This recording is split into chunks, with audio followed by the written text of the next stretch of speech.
What up, gamers? Today I'm going to show you guys 5 comps that I've been using a lot on the PvE server, and I really like playing them, and I definitely think they're worth learning to get ready for launch. So if you guys don't know who I am a 7-time challenger player, and I've played over 100 games of the PvE server. That's right, over 100 games of PvE server in the past 7 days. I've been grinding a lot. So here are the comps that I've been playing, been very successful for me. So let's just get into it. All of these are going to be 4-cost comps, except for there's one reroll comp. I don't play reroll. I also don't think reroll is that strong right now. So first up is going to be the AD duo carry. So this is when you're playing both of the backline AD carries. And this is a comp I look to play whenever I have AD items, obviously. And especially if I have like a Ink Shadow opener, if I'm playing around like Ink Shadows, or I get a volley drop at the beginning of the game. Volley's a very good tank. Or if I'm playing around Story Weavers, it's like very easy to transition this, but especially Ink Shadow. If I have Ink Shadow, I'll look to play this version.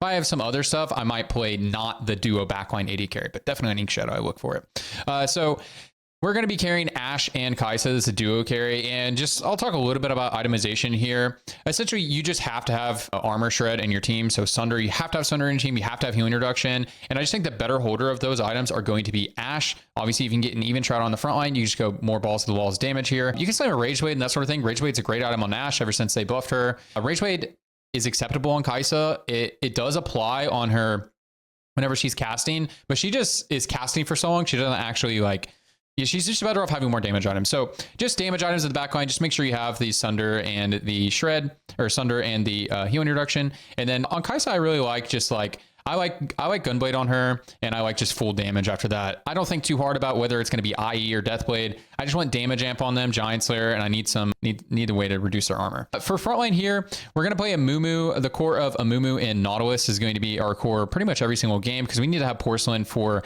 Ashe over here.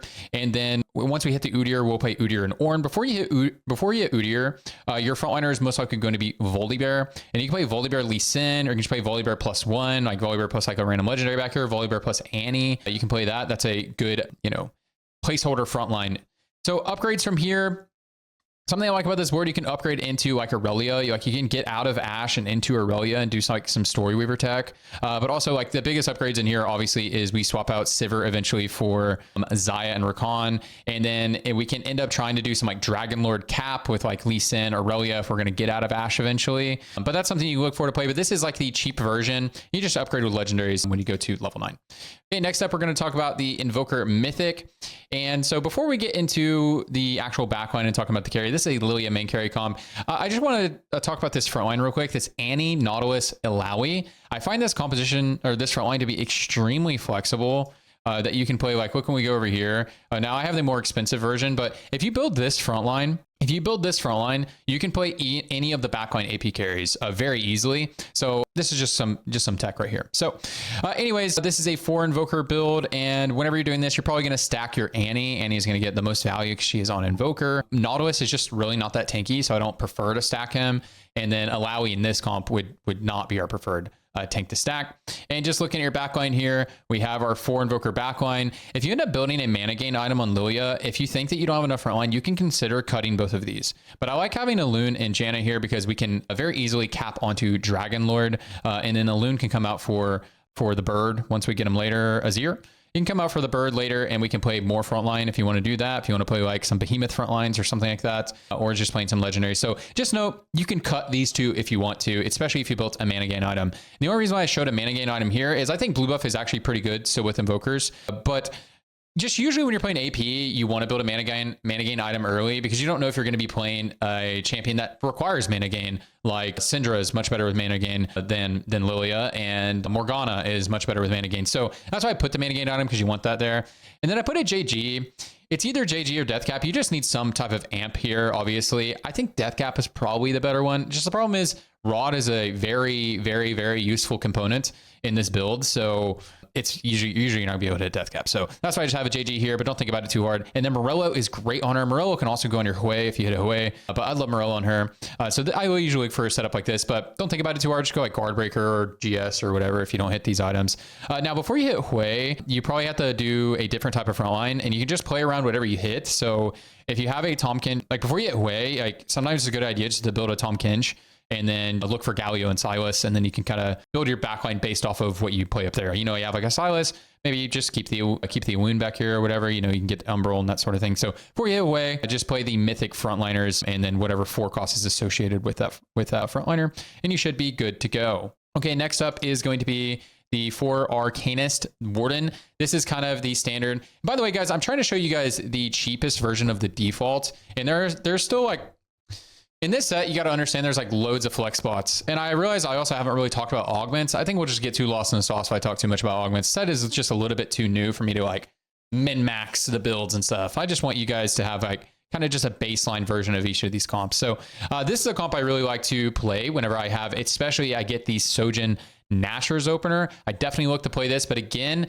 as long as you just build a big front line, and especially if you get a Hui drop, you can just really look to flex around Syndra and Lillia. I think the most important units for AP flex are probably Hui and Nautilus, but if you don't hit Hui, it's probably Nautilus, Alawi. I think those are the best flex units, and always pick up Annie when you're playing AP because she's just a great budget frontliner you can put up here. But anyways, this is the 4 Warden frontline, and we definitely run this as soon as we hit set. We will always run this front line. If we don't have set, we can maybe cut a Mumu and run some other stuff, and we don't have Porcelain, which that's fine. We don't need Porcelain. So I end up just running whatever upgraded front line we have before we hit set, and then you'll be good to go there. Obviously, a way that we can cap this board is we go into level 9 and we swap out Lux for our Lysandra, and then we can just add another frontline if we think we need frontline. We do like a lot of frontline whenever we play Syndra, so you could add like an Annie or something like that, just some great frontline there, or just add a legendary unit like Udyr or Rakan or Azir or something like that, and you should be good to go. So items on Syndra. If you guys played last set, Syndra is just Ahri from last set. Just think about her like that. She does a lot of damage to one target, and she needs the fight to go very long. So it's set up like this. Sojin, Nashor's Gunblade, that's probably Biss. You know, also like, you know, GS, throw GS in here, Deathcap, JG, those are all great, but this is likely best in slots. That's what feels very good to me. Anyways, like playing this one. Next up, this is a reroll, I guess, but this is more of a comp that you play on 8 anyways. So this is the Sage, Storyweaver, Dragonlord comp, and there's a lot of like spots open on this comp. So how many units we have on board? 1, 2, 3, 4, 5, 6, 7. So we actually still have a spot open. And pretty much what you do with this comp is you go with the base of Diana, Annie, Janna, Morgana. And then after that, you just jam Sages. You just jam Sages and Dragonlords as you hit them. And if you don't hit the legendaries like Rakan and Wukong, then you'll definitely want to play a Bruiser frontline of like Riven and Galio.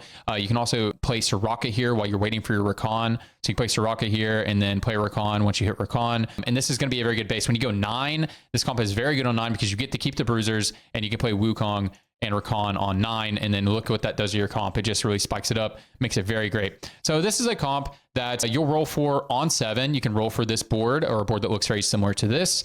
And you want to stack your Morgana and your Diana, and then your tank items will go on your, it'll go on your Galio or your Annie. If you hit an Annie 2-star, that can be fine as well.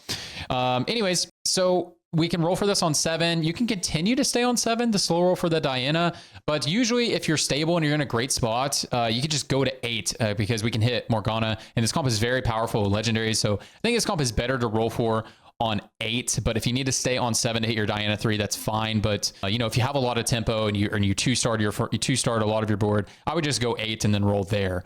So let's talk about items a little bit. So Morgana is like, if you guys played like Renata in the past, like Renata Bruiser, she is just that person that you want to put like the utility style AP items. Like she can apply Morello on half the board. So in 2 cash, she's applied to Morello on the whole board basically. So items like this are very good.